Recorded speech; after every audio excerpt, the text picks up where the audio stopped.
Hey guys, welcome to the homestead. So today we're going to talk about persimmons. We're going to have a bumper crop of persimmons this year, and it's been a couple years since we've had this. You know, it's like anything that you grow, okay, or anything that you harvest. Some years are just better than other years.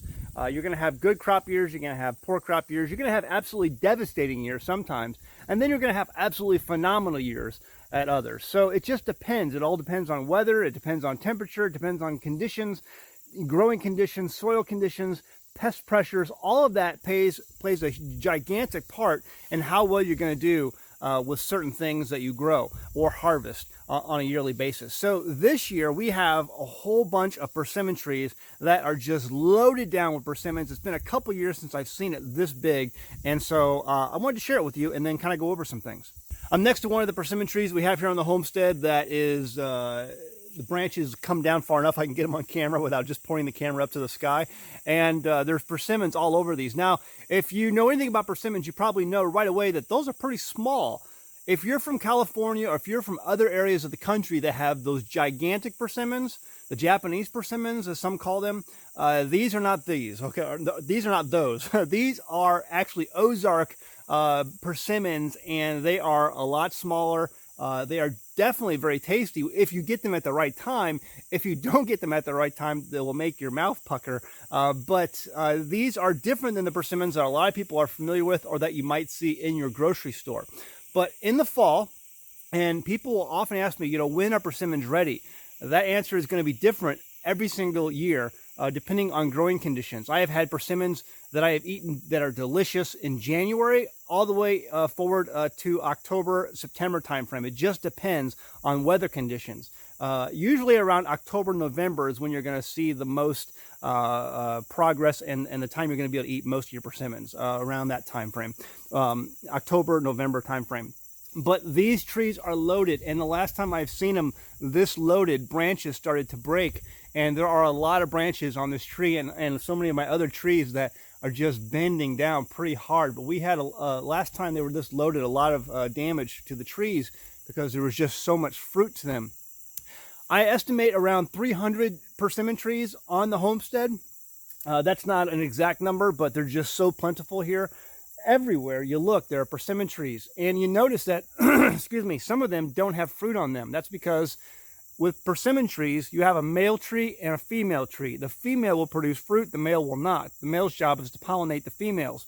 And so in the spring, and I've done videos on this before in the past, in the springtime, these will produce small, tiny, little flowers, and the honeybees just go nuts over the persimmon trees, and they're all over the persimmon trees, and there's, you know, for like 3 or 4 weeks, this slight hum to the air. You walk outside the door and everything is humming because the bees are so fervently trying to go after the persimmons and the pollen that they provide.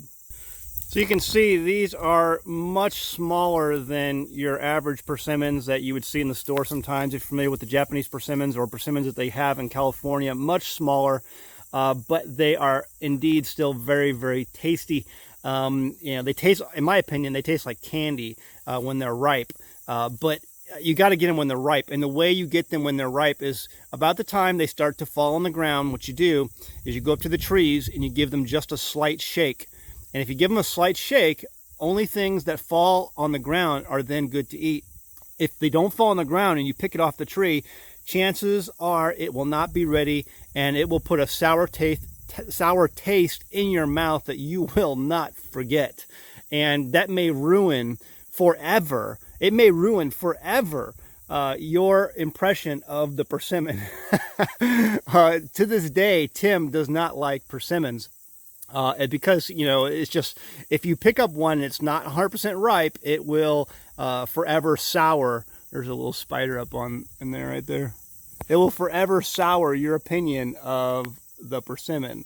So anyway, these persimmons are definitely not ready yet. They're very hard. Again, we've got a few months, or a couple months still at least, before these are ready, but they are growing, and we just are going to have a bumper crop this year.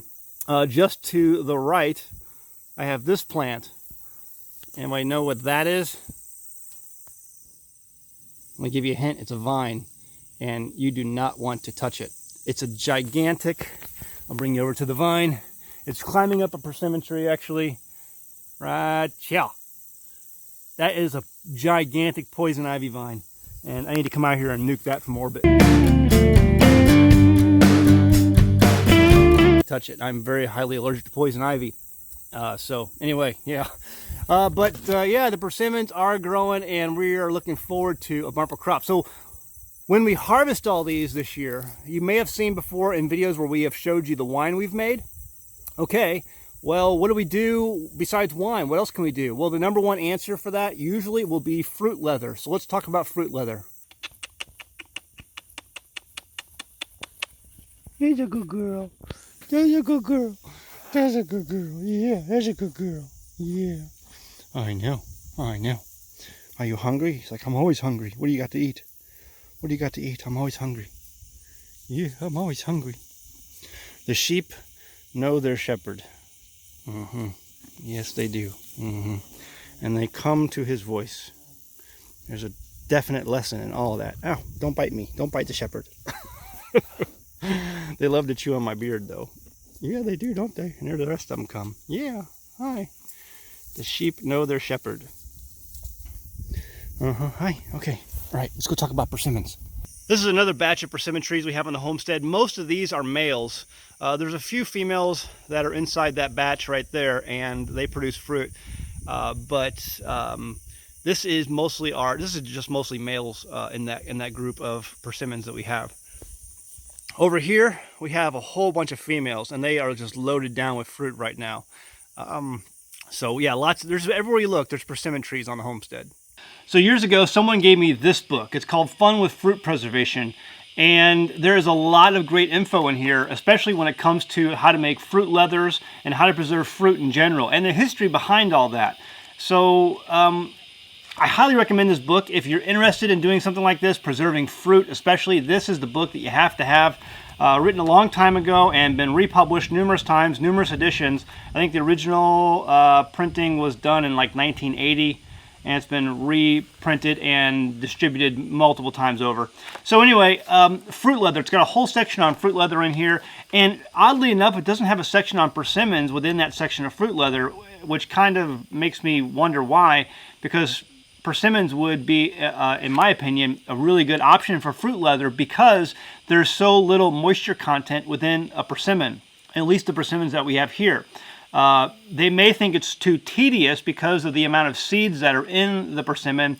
It's one thing Jamie just can't stand about persimmons is all the seeds, because that first year when we made wine, we spent hours just going through all of the persimmons trying to get all of the seeds out so we could get the pulp, as much pulp as possible, to mix with water so that we could get a juice that could be made into wine. It's a lot of work, tedious work, when making persimmon wine, but we did it, and we made a number of bottles, and it tasted really good with the amount of effort that we put into it. But today, this year, I'm thinking we're going to do fruit leather, and it's I don't know how much work that's going to be. We have a solar dehydrator here on the homestead, and that's what we're going to utilize we're going to try to utilize, I should say, to make that fruit leather. We can also make it with an oven. A lot of people will just put a pilot light. If you have a gas stove, you can use an oven, turn the pilot light on, and then go ahead and put your fruit leather inside the oven and let it sit with the door cracked open, and that will give enough airflow and heat exchange to dry out that fruit. So there's lots of, you can also use dehydrators if you have electricity. We don't have that, we're off grid. But if you do, you can get one of those. I used to have, when we were living in St. Louis, a really nice Excalibur solar dehydrator. It came highly recommended, had great reviews. If I was going to get an electric dehydrator, that would be the one I would get, the Excalibur. And they make a variety of different ones based on your needs and usage. So check those out. But this book, absolutely phenomenal when it comes to preserving fruit. Has all kinds of different fruits listed for different preservation methods. Historically, when people gathered their fruit, they would go one of two places. If it was a high juice content, a lot of times they made wine with it. Because there was that natural sugar, and most fruits will have a natural yeast on the outside of the skin of the fruit that will encourage fermentation and make a really good wine. And so grapes, when they were harvested, went one of two places, either for raisins, dried fruit, or to be made into wine for preservation that way. Lots of fruits were used with those methods, to dry or to make wine. You can also today, because back then they didn't have canning methods and materials to do a lot of canning, but today you can do a lot of canning. You can, in fact, there's a whole recipe in this book on how to can persimmons. So how to do canning for persimmons. So maybe that's something we'll try this year. I don't know. It's going to be up to, what our time is and, what our harvest is, what it ends up being. But there's lots of great information on this book. So I highly recommend getting this book, putting it in your library when it comes to preservation and food and fruit preservation and putting fruit in your pantry. Really great book.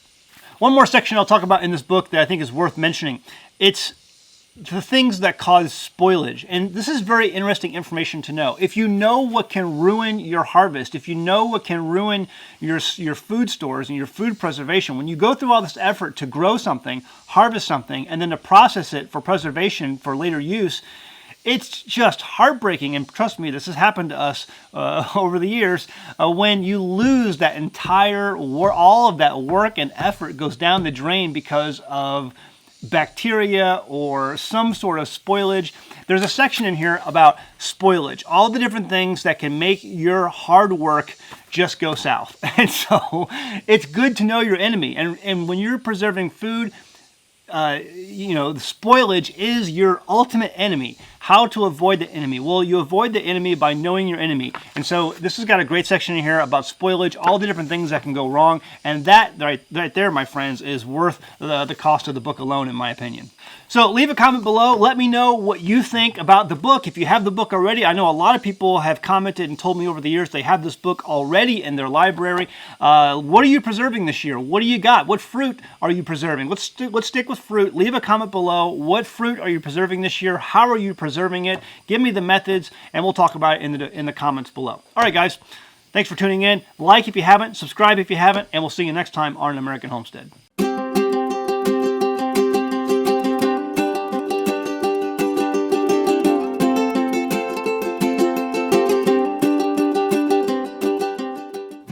Hey there, thanks for watching our channel. If you're looking for great off-grid homesteading videos, this is the channel for you. Hit that subscribe button and be sure to like the video you just watched. You can also feel free to send us your questions by going to anamericanhomestead.com on our contact page and send me your question. Your question might get made into a video. In the meantime, check out some of these other great videos. Oh wait, go ahead and click them. Go ahead.